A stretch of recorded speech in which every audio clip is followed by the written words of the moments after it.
Bismillahirrahmanirrahim. Assalamualaikum warahmatullahi wabarakatuh. Baiklah, kali ini saya ingin berbagi tentang hikmah Idul Adha. Sebelum itu, semoga Idul Adha dijadikan lebih baik, lebih istimewa, lebih dapat menggali hikmahnya, dan lebih baik di tahun-tahun sebelumnya.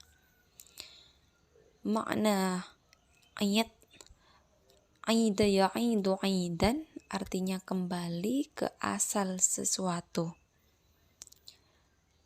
Siapakah Nabi Ibrahim alaihissalam? Mungkin sudah tidak asing lagi siapakah beliau. Beliau adalah kakek buyut Nabi Muhammad sallallahu alaihi wasallam dan putranya Nabi Ismail alaihissalam.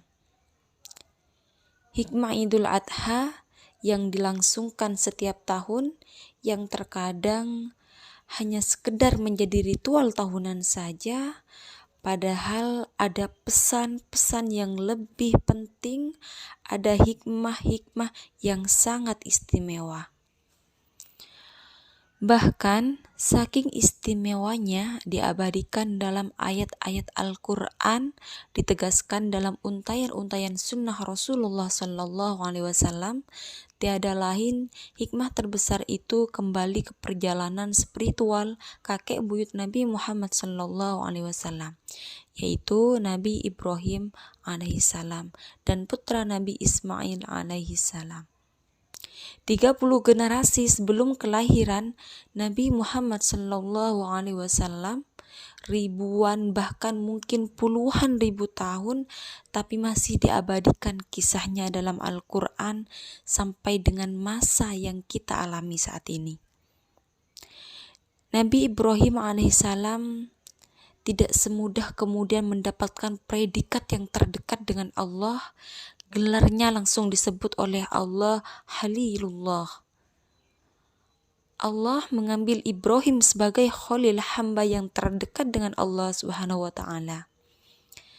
Saking dekatnya, 30 generasi sebelum kelahiran Nabi Muhammad sallallahu alaihi wasallam, tapi kisahnya masih diabadikan, diangkat sebagai hamba terdekat Khalilullah, bahkan namanya dan keluarganya besar diabadikan dalam syahadat setiap sholat kita setelah menyebutkan Allahumma sholli ala Muhammad wa ala ali Muhammad kama shollaita ala Sayyidina Ibrahim wa ala ali Sayyidina Ibrahim. Namanya dalam selawat setiap pagi sampai dengan malam. Apakah untuk mendapatkan status ini sampai jaminan surga dari si Allah Subhanahu wa taala sekedar mudah diraih? Tentu tidak semudah dengan membalikkan telapak tangan. Tidak ada pesan yang tiap tahun disampaikan kepada kita melalui ritual kurban. Kita diminta belajar bahwa untuk mendapatkan status terbaik ini yang nanti dicontohkan oleh Nabi Muhammad SAW, ada perjalanan yang harus kita lalui.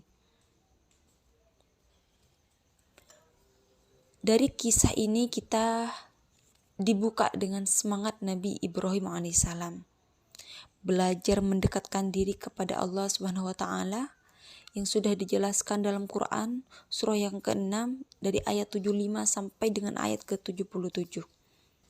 Sampai mulianya di akhirat kata Allah bukan perjalanan biasa.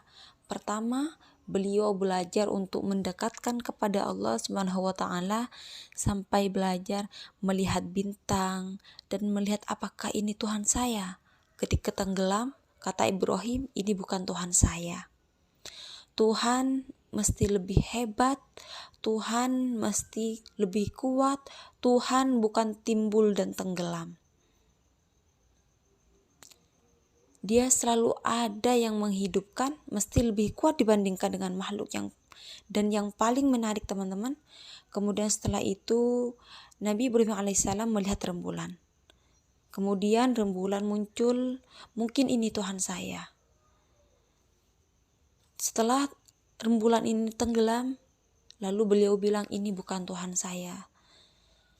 Lalu beliau mengucapkan dan berikan petunjuk kepada saya untuk belajar menemukan Tuhan yang sesungguhnya. Kata para ulama tafsir dan ulama hadis, perjalanan atau hikmah yang bisa kita ambil yaitu perjalanan pertama Nabi Ibrahim memberikan pesan kepada kita. Jika kita ingin dekat dengan Allah, naik status di sisi Allah, dimuliakan di dunia, dijamin akhiratnya, yang pertama yang harus kita lakukan adalah jangan sekedar kita beragama, tapi diri kita tidak ketat dengan Allah. Jangan sekedar kita bilang muslim, tapi kita tidak dekat dengan Allah. Jangan sampai kita beribadah tapi tidak mengerti apa yang kita kerjakan. Nabi Ibrahim saja yang jaminannya surga, yang dekat dengan Allah masih mau belajar. Sedangkan kita yang hanya hamba biasa, yang tidak punya jaminan surga, harus lebih dan mau belajar. Dan yang paling dahsyat, beliau masih semangat dalam beribadah. Walaupun beliau sudah tahu jaminan surga untuk Nabi Ibrahim alaihissalam. Mungkin hanya ini yang dapat saya sampaikan. Semoga bermanfaat. Assalamualaikum warahmatullahi wabarakatuh.